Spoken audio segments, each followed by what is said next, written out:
অযোগ্য শিক্ষকদের তালিকায় জল করছে নাম, অথচ এসএসসির অধীনে একাদশ দ্বাদশে লিখিত পরীক্ষায় উত্তীর্ণ হয়ে ইন্টারভিউয়ের ডাক পেলেন এক চাকরিপ্রার্থী শিক্ষক। গোটা ঘটনায় শোরগোল রায়গঞ্জ শহর জুড়ে।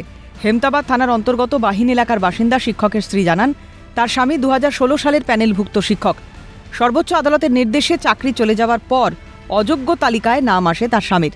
এদিকে জানা গেছে ওই মহিলার সঙ্গে তার স্বামীর বিবাহ বিচ্ছেদের মামলা চলছে। ইন্টারভিউ লিস্টটা যখন সার্চ করি তখন ওনার নামে সার্চ করে দেখতে পাই ওনার নামটা আছে, ইন্টারভিউ লিস্টে ওনার নাম আছে। অবাক হয়েছিলেন? অবাক হয়েছি, হ্যাঁ। কেন কি উনি তো টেন্টেড, উনি কী করে পরীক্ষায় বসলেন আর কি করে ওনার ইন্টারভিউয়ে ডাক পেলেন? উনি টেন্টেডরা তো বসার অনুমতি নেই ওদের তো সুপ্রিম কোর্ট থেকে ইস্যু দিয়েছে যে ওদের বসা বারণ, তাহলে ওরা কি করে বসলো আর কি করে পরীক্ষায় পাশ করলো? হ্যাঁ, আমার মনে হয় পুরো দুর্নীতি হয়েছে। তা না হলে টেন্টেডরা কী করে পরীক্ষায় বসে? আমার মনে হয় কেবল উনি না, আরও এখানে অনেকের খুঁজলে হয়তো অনেক টেন্টেড পাওয়া যাবে। জানা গেছে ওই শিক্ষক কালিয়াগঞ্জ ব্লকের সাহেবঘাটা NN উচ্চ বিদ্যালয়ে শিক্ষকতা করতেন। 2016 সালের প্যানেলভুক্ত ওই শিক্ষকের চাকরি বাতিল হয় সর্বোচ্চ আদালতের নির্দেশে। তারপরেও তার নাম আসে অযোগ্যদের তালিকায়। অযোগ্য শিক্ষকরা এসএসসি পরীক্ষায় বসতে পারবেন না বলে নির্দেশ দিয়েছিল সর্বোচ্চ আদালত। তারপরেও এই শিক্ষকের নাম ইন্টারভিউয়ের তালিকায় আসায় তৈরি হয়েছে প্রশ্ন। বিশেষভাবে সক্ষম হওয়ার জন্য ইন্টারভিউয়ের তালিকায় নাম এসেছে বলে দাবি করেছেন শিক্ষকের বাবা। এরই পাশাপাশি শিক্ষকের স্ত্রীর বিরুদ্ধেও একাধিক অভিযোগ তুলে সরব হয়েছেন। কিসে ডাক পেয়েছেন? ওই যে ভাইভাতে, এই যে সম্প্রতি যে এসএসসি পরীক্ষা হলো সেটা। হ্যাঁ। আচ্ছা, ওনার মিসেস একটা অভিযোগ করেছেন আচ্ছা যে ও অযোগ্যদের তালিকায় ওনার নাম ছিল। আচ্ছা, তাহলে কিভাবে আবার যোগ্যদের তালিকায় চলে এলেন?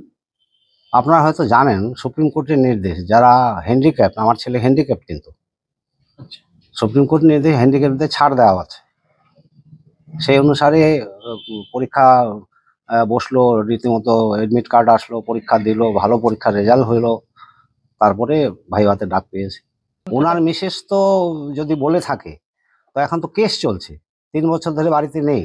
উনি 20 লাখ টাকা ডিমান্ড করেছে, প্রত্যেক মাসে 30,000 টাকা করে দিতে হবে। এই জন্যই অভিযোগ করেছে। এ বিষয়ে শিক্ষকের কোনো প্রতিক্রিয়া পাওয়া যায়নি। অযোগ্য শিক্ষক পরীক্ষায় বসলেন কি করে তা নিয়ে উদ্বেগ প্রকাশ করেছেন এসএসসি মামলার আইনজীবী ফিরদৌস শামীম। একজন টেন্টেড ক্যান্ডিডেট, তার নাম কোনোভাবেই নতুন ইন্টারভিউ লিস্টে আসা উচিত নয়। বলবেন এরপরে তো ডকুমেন্ট ভেরিফিকেশন হবে, কিন্তু উনি পরীক্ষায় বসলেন কি করে? সবথেকে বড় প্রশ্ন। আচ্ছা, তার নাম ইন্টারভিউ লিস্টে উঠলো কিভাবে?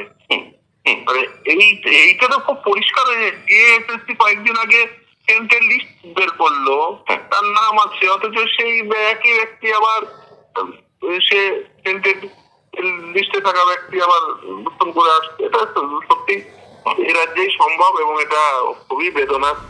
পুরো নাম্বার পেয়েও নতুন পরীক্ষার্থীদের মধ্যে অনেকেই ডাক পাননি ইন্টারভিউয়ে।